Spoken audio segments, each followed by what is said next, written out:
Welcome to the Nourish and Restore podcast with me, Nina, and my awesome friend Nicole, where we bring all things nourishing and restorative to you, your body, mind, and soul.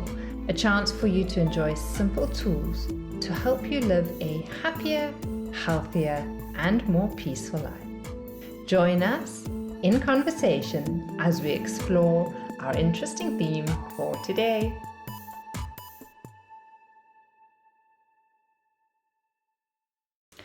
Namaste and welcome. It is me, Nina Saacks, back with you again today for our final session this month. I love it when we have got 5 weeks in the month. It kind of like gives us an extra bonus for the month to focus on an aspect that we're looking at. Again, a reminder that this month has been all about goals, setting your priorities, building your resilience. And what I would like us to look at today is planning, and seeing where and how, what kind of changes we can make this year so that we can improve our health, so that we feel more nourished and more restored. Obviously, this is the Nourish and Restore podcast. So if you're listening in, you're probably super interested in your health, wanting to nourish your physical being, mental being, spiritual being, and restore those aspects of yourself as well. So often what we need to realize or note is that we need to release old patterns. I touched on this last week, and we're kind of like, if we're doing things the way we've always done them, we're going to just keep getting the same results. And sometimes those results are good. Sometimes they're not good.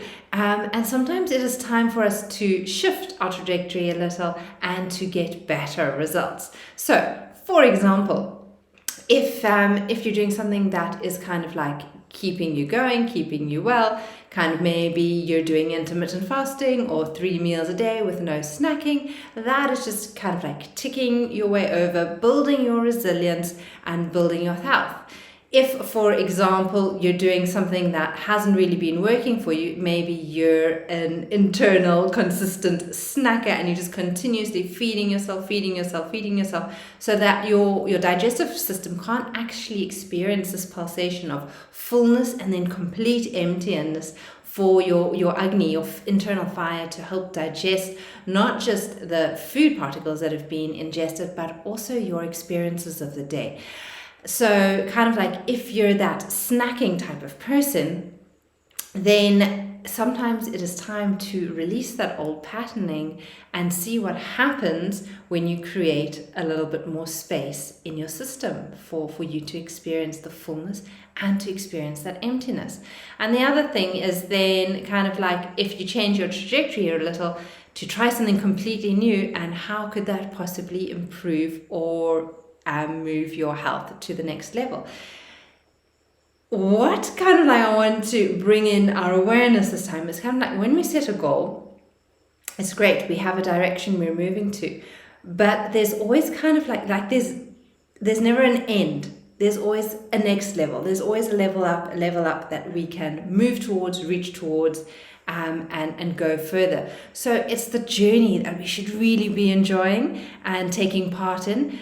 And not getting so gung-ho set on kind of like what the end result is, but allowing ourselves to enjoy the journey to get there so that we can then realize, there's a next goal, and how and what am I going to be doing that, so that it doesn't become this sense of like it's now effort, it's hard, and kind of like it's weighing you down, something that I have to do. It should be something that is enjoyable, that it's uplifting, maybe a little bit challenging in the beginning, maybe a little difficult in the beginning, but possibly getting you greater results in the long run. So again, some things that we might have to do is kind of like release the old ways of doing things.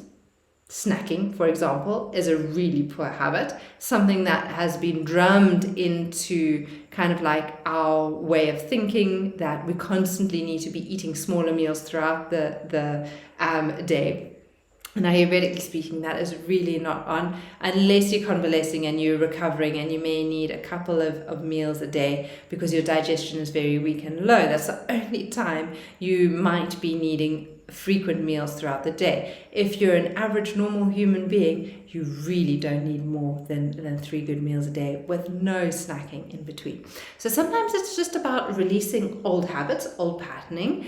Sometimes it's about releasing old ways of thinking, beliefs that we've had, and the ways of doing things. And a really nice way to do this is actually to, again, not make it be something forceful, but to acknowledge that this way of being, doing, thinking served its purpose for a specific amount of time, for that part of your life.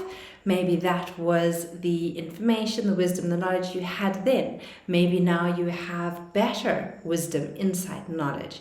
So just having gratitude for whatever the habit, the practice was that got you this far. And then having a little ritual where you're able to release it. So, and that might be that gratitude practice. It might just be acknowledging it. It might be lighting a little candle, maybe lighting some incense, whatever it is for you. Maybe going for a walk where you actually physically, with your breath, release whatever patterning it is that is no longer serving you, so that as you release that, you're actually creating the space, the spanda, for something new to enter. And that is what I'd love for us to explore a little today. So, because again, this is a Nourish and Restore podcast, and it's all about your health, I would love you to think of like 3 things. And again, you can grab your notebook and your pen and you can jot these down. But what are 3 new ways that you know you would be able to nourish yourself this year? And again, it could be maybe it's spending more time in the kitchen. Maybe it's just cooking 1 good meal a day for yourself. Maybe it's practicing cryotherapy where you're taking cold showers, you're exploring something new. Maybe it's spending a little bit more time and exploring functional movement, crawling on your mat, or walking with awareness where you're actually engaging the corset muscles. So what is going to nourish you physically, health-wise? What is it that you're needing to do? Is it maybe that you're just wanting to spend more time outdoors? Something new and different that you haven't been doing, that you know you need to do, or test out to see if that works for you. So maybe just jot down 3 that come to mind. Maybe jot down 1 that is simple, maybe 1 that is somewhat challenging, and then maybe 1 that is super challenging. For me last year, it was cryotherapy, cold showers. I am an internal Frostküttel, as known in German, which I don't really know how you would translate that into English, like frozen poo ball. I don't really know. And I am always cold, freezing cold, and circulation is very poor in my system. So taking or ending my shower in cold was really not a thing that was even on my trajectory. But I thought last year, let me give it a try. I'm just going to start with like putting my arms under the water, maybe the legs for like 10 seconds, and building up. In the beginning, it was a challenge. I wasn't quite enjoying it, but I was in for the long haul. Now it is something my body craves. I will stand under the shower and just allow that cold water to flow through me for maybe just half a minute. Hopefully this year I can continue building that up to 2 minutes or so. So what is it that you are going to be trying that is maybe a little bit more challenging that you wouldn't want? So maybe something that's easy, maybe something that is mediocre, and maybe something that is quite challenging for you. All right, something that is going to nourish your physiology. And then also think of 3 things that you can maybe start doing this year that is going to bring a sense of restoration to you and your being. When there's a lot of overwhelm, when there's a lot going on, how are you going to be able to restore your physiology with practices that you haven't been doing? Maybe you know yoga, maybe you know breath work, maybe you know meditation, but maybe you're not actually actively doing those practices. And I'm going to invite you now to again think of 3 things, 3 ways that you can maybe bring a bit more restoration to your being. So maybe it is when you get home from work that you're literally just going to spend 1 minute doing a pranayama practice, a breathing practice, the Ujjayi breath. Maybe it's just 8 breaths in and out, sitting in your car before you move into the house. Or maybe it's when you get into the house, you're going to make yourself a big mug of warm water and you're just gently going to sip that before you get into kind of your household chores that you need to do. What 3 things, simple things, one simple, maybe something a little bit challenging, and maybe one really difficult, that is going to help to restore you this year? Something for me, meditation. That has been a big one, building up my meditation time in the mornings, and it has had amazing results for me. Not always easy, but again, when you're in the right group, when you're in the right, have the right accountability buddies, you're able to make that happen, and you just find the time. You start off small and you continue to build on that. All right, so that is what I would love you to look at. Then the other thing that I want you to just think about is kind of like, what 5, let's give ourselves a little bit of a challenge. What 5 new connections could you make this year that is going to turn or move you towards more nourishment, more restoration, more health this year? So 5 people you know that are doing the practices, the activities, the behaviors, habits, lifestyle principles that you are wanting to bring into your life, or that you're wanting to solidify in your life. Kind of like 5 people you're just wanting to spend a little bit more time with. And again, when you have those 5 names down and you bring them into kind of your orbit, you're more inclined to actually start to behave not like them, but pick up the behaviors and the traits that they use so that they're doing it. Be it cold showers, be it meditation, be it walking, be it going to bed early, eating healthier, doing nutritious, kind of like drawing in nutrition, better nutrition. So just thinking of what it is.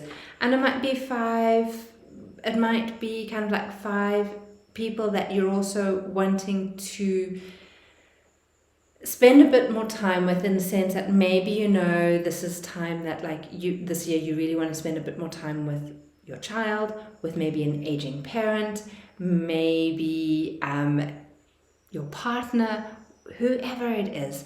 Who are you really wanting to spend a little bit more time with? And just getting those 5 names clear down on your list so that they're there. And again, you look at your piece of paper and you're reminded that, okay, I want to spend a bit more time with my partner this year. I'm going to make date night. We're going to sort that out. Right. And the last thing I'm going to leave you with is a very simple practice. You're going to grab, again, a piece of paper and pen, fold the paper in half. This is a lovely one. I love doing this one. I'm sticking it on my fridge. On one side, you're going to write kind of like things that you want to do more of in 2023. And on the other side, you're going to write down a list of things that you want to do less of.